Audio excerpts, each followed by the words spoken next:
అమ్మా, చాలా ఉక్కపోతగా ఉందమ్మా. అందరి ఇళ్లలో ఏసీలు, కనీసం కూలర్లైనా ఉంటున్నాయి, కానీ మనలా మాత్రం ఎవరూ లేరమ్మా. ఇలా ఫ్యాన్ కూడా లేకుండా ఎప్పుడు కూలిపోతుందో కూడా తెలియని ఇంట్లో బిక్కుబిక్కుమంటూ ఇలా ఉండడం నాకు చాలా కష్టంగా ఉందమ్మా. పిల్లల్ని కష్టపెట్టడం ఏ తల్లిదండ్రులకి నచ్చదు తల్లి. కాని నాకు తప్పడం లేదు. ఇలాంటి పేద తల్లి కడుపులో పుట్టడం నిజంగా నీ దురదృష్టమే. ఈ నేల మీదకి నిన్ను తీసుకునొచ్చి మరీ నిన్ను కష్టాల పాలు చేస్తున్నందుకు నన్ను క్షమించు తల్లి అని పద్మ మాట్లాడుతుండగానే ఒక్కసారిగా వచ్చిన భీకర గాలికి ఇంటి పైకప్పు లేచిపోతుంది. ఆ గాలి తాకిడికి తట్టుకోలేక గోడలు కూలి మల్లి మీద పడుతుంటే అది గమనించిన పద్మ ఆ పగిలిన గోడలు మల్లి మీద పడకుండా అడ్డుగా నిలబడిపోతుంది. ఆ గాలి బీభత్సం తగ్గే వరకు తన కూతురు మీద చిన్న ఆకు కూడా వాలకుండా కాపాడుకుంటుంది పద్మ. అలా రోజంతా గడిచిపోతుంది. తర్వాత రోజు పద్మ స్నేహితురాలైన సూరమ్మ వచ్చి పద్మకి తగిలిన గాయాలకు మందు రాస్తూ ఉంటుంది. మళ్ళీ చూశావా, నీ తల్లి నీకోసం ఎంత సాహసం చేసిందో. నువ్వంటే అంత ఇష్టం దానికి. తన ప్రాణాలన్నీ నీమీదే పెట్టుకుని బ్రతుకుతోంది. అంత కష్టపడి సాహసాలు చేసేదేదో ఒక మంచి ఇల్లు కట్టే విషయంలో చేసి ఉంటే ఇప్పుడు ఈ పరిస్థితి వచ్చేది కాదు కదా. అందరేమో ఇళ్ల మీద ఇల్లులు కట్టుకుంటూ పోతుంటే మేం మాత్రమే ఉన్న ఇంటిని గాలికిచ్చి బ్రతుకుతున్నాం. అలా అంటావేంటే మళ్ళీ? మీ అమ్మ నీకోసం ఎంత కష్టపడుతుందో నీ కంటికి కనిపించడం లేదా? మీ నాన్న నీ చిన్నప్పుడే చనిపోతే మీ అమ్మే ఒంటరిగా కూలీనాలీ చేసుకుంటూ నిన్ను పెంచుతుంది. అదంతా తన కష్టం కాదంటావా? ఎంత కష్టపడితే ఏం లాభం అత్తా? పూట గడిస్తే తర్వాతి పూట కోసం వెతుక్కునే బ్రతుకు బ్రతికితే ఎంత, లేకపోతే ఎంత? ఇలా గడియ గడియ గండల్లా బ్రతికే బ్రతుకు అవసరమా? నేను కడుపు నిండా 3 పూటలా భోజనం చేసి ఎన్ని రోజులవుతుందో. ఒక మంచి బట్టలు కొనుక్కున్నట్టయితే గుర్తుకు కూడా లేదు. ఇది మా అమ్మ కష్టం. అయ్యో, అలా ఆలోచిస్తే ఎలా? మీ అమ్మ పరిస్థితి కూడా ఆలోచించాలి కదా. సూరమ్మ, అది చిన్నపిల్ల, ఏదో తెలిసి తెలియక మాట్లాడుతుంది. దాన్ని వదిలే. అది అన్నది కూడా నిజమే కదా. ఏం చేశాను నేను దానికోసం? పూట పూట తిండి పెట్టడమేనా నా గొప్ప?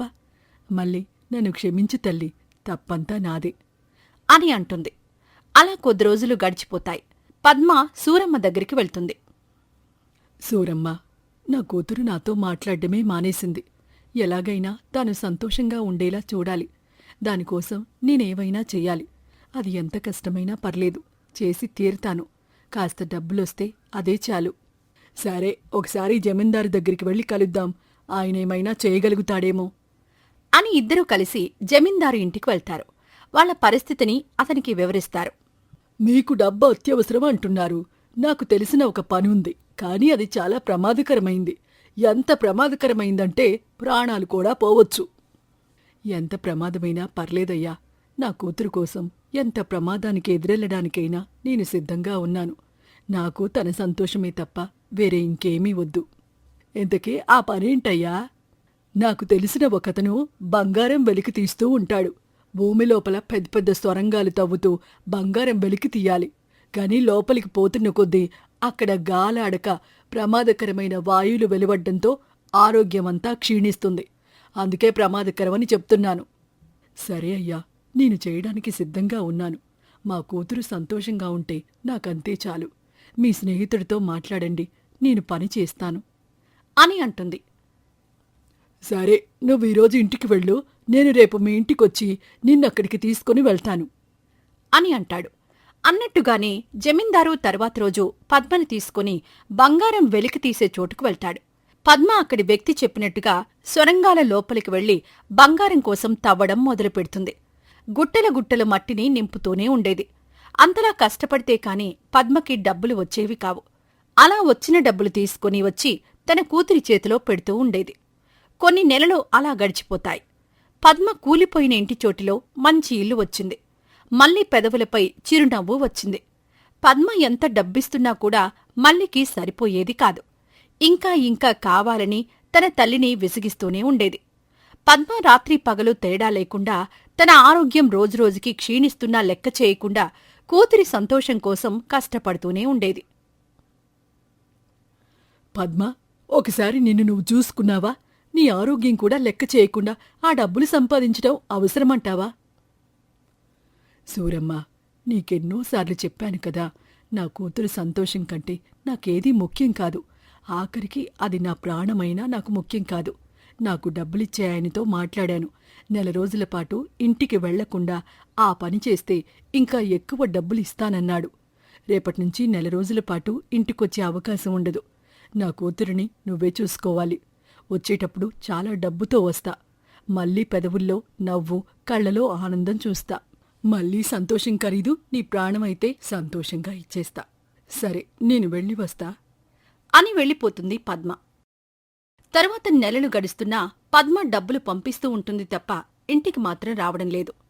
సూరమ్మత్త, మా అమ్మ ఈ నెల డబ్బులు పంపించలేదా? డబ్బుల విషయం వచ్చినప్పుడు మాత్రమే పద్మ నీకు అమ్మలా కనిపిస్తుందా మళ్ళీ? కనీసం మీ అమ్మ ఏం పని చేస్తుంది, అంత డబ్బులు ఎలా వస్తున్నాయనే విషయం నీకు పట్టదా? నువ్వెందుకత్తా అంతా ఆలోచిస్తున్నావు? తాను కన్న బిడ్డ కోసం కదా ఆవిడ కష్టపడేది. ఊరందరికీ ఏదో మేలు చేస్తున్నట్టు మాట్లాడుతున్నావు. ఆమెమన్నా ప్రాణాలు పోయే పనైతే చేయడం లేదు కదా అని మళ్లీ మాట్లాడుతూ ఉండగానే పద్మ శవాన్ని పట్టుకునొస్తారు కొందరు. సొరంగాల్లో బంగారం తవ్వుతుంటే పైనుంచి మట్టి కూలి తనమీద పడి చనిపోయింది.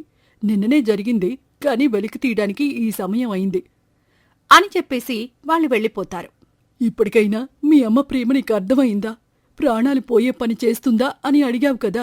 నిజంగానే తన ప్రాణాలు పోతాయని తెలిసినా నీ సంతోషం కోసం కేవలం నిన్ను ఆనందంగా చూడాలని ఈ పని చేసింది. ఇప్పటికీ మీ అమ్మ ప్రేమ నీకు అర్థం కాకపోతే నీకెంత చెప్పినా వృధానే. అత్తా, నేను మా అమ్మని ఆస్తి లేదు, డబ్బు లేదు అని ఎన్నోసార్లు మనసు నొప్పించాను. కాని మా అమ్మ నా కోసం బ్రతుకుతుంది అన్న విషయమే ఆలోచించలేదు. ఇప్పుడు ఎలా ఆలోచించినా ఏం చేసినా మా అమ్మ తిరిగి రాదు. నేను డబ్బుకు ఆస్తి కోసం ఆలోచించిన సమయంలో ఏ ఒక్క క్షణం ఆలోచించినా మా అమ్మ ఇప్పుడు ఈ స్థితిలో ఉండేది కాదు కదా. ప్రపంచంలో ఏ తల్లి కూడా తన పిల్లలు ఇబ్బంది పడుతుంటే చూడాలి అనుకోదు. ఒక విషయం గుర్తుపెట్టుకో, పిల్లలు ఏదైనా అడిగితే తల్లిదండ్రులు కొనివ్వలేము అన్నప్పుడే బాధపడతారు. కాని తల్లిదండ్రులు మాత్రం అది కొనిచ్చే వరకు బాధపడుతూనే ఉంటారు. తల్లిదండ్రులు ఎప్పుడూ పిల్లల గురించే ఆలోచిస్తారు. అలాగే ఒక్కసారైనా పిల్లలు తల్లి తండ్రి గురించి ఆలోచిస్తే ప్రపంచంలో ఏ తల్లికి గాని తండ్రికి గాని మీ అమ్మలాంటి పరిస్థితి రాదు అని చెప్తుంటేనే మళ్ళీ తల్లి శవం మీద పడి ఏడుస్తూ ఉంటుంది. అమ్మా, నువ్వెప్పుడూ నా గురించే ఉన్నావు. ఆఖరికి నీ చావు కూడా నా కోసమే. నువ్వెప్పుడూ మంచి అమ్మవే. నీ కడుపున పుట్టడమే నా అదృష్టం. నేనే మంచి కూతురిని కాదమ్మా. ఈ జన్మకి నన్ను క్షమించమ్మా అని ఏడుస్తూ ఉంటుంది. రామాపురంలో జంగయ్య అనే పేద రైతు ఉండేవాడు. రోజూ ఎవరో ఒకరిచ్చిన పని చేసుకుంటూ కాలం గడుపుతూ ఉండేవాడు. అలా ఒకరోజు శంకరయ్య పొలంలో పనిచేస్తూ ఉండగా, అయ్యా, 4-5 రోజుల నుంచి మీ పని చేస్తున్నాను కదా. ఈ రోజైనా కాస్త డబ్బిస్తే కడుపు నింపుకుంటానయ్యా. నీకివ్వకపోవడం నా ఉద్దేశం కాదు జంగయ్య. డబ్బు నీ దగ్గరుంటే నువ్వు ఖర్చు పెట్టేస్తావేమో అని నా దగ్గర భద్రంగా ఉంచుతున్నా. ఖర్చు పెట్టేంత సంపాదన అయ్యా నాది. పూట గడిస్తే గొప్ప విషయమే. కోటి విద్యలు కూటి కొరకే కదా. ఆ కూటి కోసమే కదా మీ దగ్గర పని చేస్తున్నాను. సరే సరే జంగయ్య, ఇస్తా అని చెప్పాను కదా. ఈ కొంచెం పని పూర్తి చేయి, ఇంటికి వెళ్ళి డబ్బులు పట్టుకొని వస్తాను అని వెళ్ళిపోతాడు శంకరం. జంగయ్య శంకరయ్య చెప్పినట్టుగానే మిగిలిన పనిని పూర్తి చేసుకుని శంకరయ్య కోసం ఎదురుచూస్తూ ఉంటాడు. ఏంటి, అప్పుడెప్పుడో వస్తానని చెప్పి వెళ్ళాడు శంకరయ్య. కాని ఇంతవరకు రాలేదు. ఎలాగో పని కూడా అయిపోయింది కదా, నేను తన ఇంటికే వెళ్తాను అని శంకరయ్య ఇంటికి వెళ్తాడు జంగయ్య. అక్కడికి వెళ్లేసరికి ఎవరూ కనిపించకపోగా ఇంటికి తాళం వేసి ఉంటుంది. ఇంటి చుట్టూ చూస్తుండగా అటుగా వెళ్తున్న కాశీ జంగయ్యని చూస్తాడు. ఏంటి జంగయ్య, ఇంట్లో ఎవరూ లేని సమయం చూసి ఇల్లంతా కలియజూస్తున్నావు? చోరకళ ఏదైనా ప్రదర్శించాలనా నీ ఉపాయం? అయ్యయ్యో, అలా కాదు కాశీ. శంకరయ్య ఈరోజు నాకు కూలీ డబ్బులిస్తానని చెప్పాడు. నేను పని పూర్తి చేసుకుని వచ్చేలోపు ఇంటికి తాళం వేసి ఉంది. అందుకే చూస్తున్నాను. శంకరయ్య మధ్యాహ్నమే తీర్థయాత్రలకు వెళ్ళాడు. మరో 2 నెలల వరకు రాడు. అయినా డబ్బు విషయంలో శంకరయ్యని నమ్మిన మొదటి వ్యక్తివి నువ్వే అనుకుంటా. ఆ డబ్బులొచ్చే దారి లేదులే కాని ఇక ఇంటికి పో అని అంటాడు చాలా వెటకారంగా. జంగయ్య కూడా చేసేదేమీ లేక ఇంటికి వెళ్తూ ఉంటాడు. ఇంటికి వెళ్తే ఆకలి గుర్తుకొస్తుంది. ఒక పని చేస్తా, బాగా అలసిపోయే వరకు తిరిగేస్తా. ఇంటికి వెళ్ళగానే అలసటతో పడుకుంటే లేచే వరకు ఆకలి అనేదే తెలియదు. అలా ఒక్క పూటైనా గడిపేయొచ్చు అని తనలో తాను మాట్లాడుకుంటూ అడవి మార్గంలో వెళ్తూ ఉంటాడు. కాస్త దూరం వెళ్ళిన తర్వాత దూరంగా ఒక పండ్ల చెట్టు కనిపిస్తుంది. అదేదో పండ్ల చెట్టులా ఉందే అనుకుని దగ్గరికి వెళ్తాడు. అనుకోకుండా దొరికిన అదృష్టం అంటే ఇదేనేమో. ఈ చెట్టు మీద ఆధారపడి ఏ జంతువో ఉండి ఉంటుంది. అన్నీ నేనే తీసుకుని వెళ్లకుండా కొన్ని పండ్లను తెంపుకుని వెళ్తాను అని అనుకుని కొన్ని పండ్లను తెంపుకొని ఇంటి దారి పడతాడు. ఇంటికి వెళ్లేసరికి ఇంటి తలుపులు తెరిచి ఉండడం గమనిస్తాడు. ఇదేంటి, తలుపు నేను దగ్గరికి వేసి వచ్చాను కదా, తెరిచి ఉందేంటి? ఏదైనా జంతువు లోపలికి పోయి ఉంటుందా అని కాస్త భయంగానే లోపలికి వెళ్తాడు. కాని లోపలికి వెళ్ళగానే అక్కడ గాయాలతో ఓ మనిషి పడిపోయి ఉంటాడు. నన్ను కాపాడు, నన్ను కాపాడు అంటుండగా జంగయ్య వెంటనే అతనికి కాసిని నీళ్లు తాగించి తర్వాత తాను తీసుకొచ్చిన పండ్లను ఇస్తాడు. అతను ఆ పండ్లన్నింటినీ తినేస్తాడు. చూడడానికి చాలా గొప్పింటివాడిలా ఉన్నావు. ఒంటి నిండా ఈ గాయాలేంటి? ఇంతకు ఎవరు నువ్వు? నా పేరు విరాజిత్. మీ పక్క రాజ్యమైన కుంతల రాజకుమారుణ్ణి. మా రాజ్యం మీద మా శత్రుదేశపు రాజులు అర్ధరాత్రి మూకుమ్మడిగా దాడి చేశారు. ఇంకో వారం రోజుల్లో నేను రాజుగా పట్టాభిషిక్తుణ్ణి అవుతున్నానని తెలిసి నన్ను చంపాలని చూశారు. నేను పారిపోయి ఇలా వచ్చాను. సరే, నువ్వు ఎలా వచ్చినా ఎవరివైనా నా ఇంటికి వచ్చావంటే నా అతిథివి. నిన్ను జాగ్రత్తగా చూసుకోవాల్సిన బాధ్యత నాది అని జంగయ్య ఆ రాజకుమారుణ్ణి జాగ్రత్తగా చూసుకుంటాడు. నేను చెప్పింది నిజమా అబద్ధమా అని కూడా చూడకుండా నువ్వు నాకోసం ఇంత సహాయం చేస్తున్నావు. ఏమిచ్చి నీ రుణం తీర్చుకోగలను? ఎదుటివారి దగ్గర నుంచి ఏమీ ఆశించకుండా చేస్తేనే సహాయం అవుతుంది. నీ దగ్గర నుంచి ఏదైనా ఆశించి చేస్తే సహాయం ఎలా అవుతుంది? ఇచ్చిపుచ్చుకోవడానికి సహాయం అప్పు కాదు కదా. ఇదంతా ఆలోచించడం వదిలేసి నీకుండాలి అనిపించినన్ని రోజులు ఇక్కడ ఉండు, వెళ్ళాలి అనిపించినప్పుడు వెళ్ళు అని చెప్తాడు. అలా కొద్ది రోజులు గడిచిపోతాయి. జంగయ్య పనికి వెళ్లి వచ్చేసరికి ఒక భటుడు తన ఇంటి ముందు ఉండడం చూస్తాడు. జంగయ్య రాగానే రాజకుమారుడు బయటకొచ్చి, జంగయ్య, మా సైన్యం నా గురించి చాలా రోజులుగా వెతుకుతున్నారట. శత్రురాజ్యాల మీద యుద్ధం చేయడానికి అంతా సిద్ధం చేశారంట. నేను ఆ యుద్ధ పనులు చూసుకోవాలి. నేను వెళ్ళి వస్తాను. ఒక్క విషయం, నీకోసం నా కోట తలుపులు ఎప్పుడూ తెరిచే ఉంటాయి. నీకే విషయమైనా సహాయం కావాలన్నా నేనున్నానని మర్చిపోవద్దు అని చెప్పేసి వెళ్ళిపోతాడు. తర్వాత జంగయ్య తన దినచర్యలో పడిపోతాడు.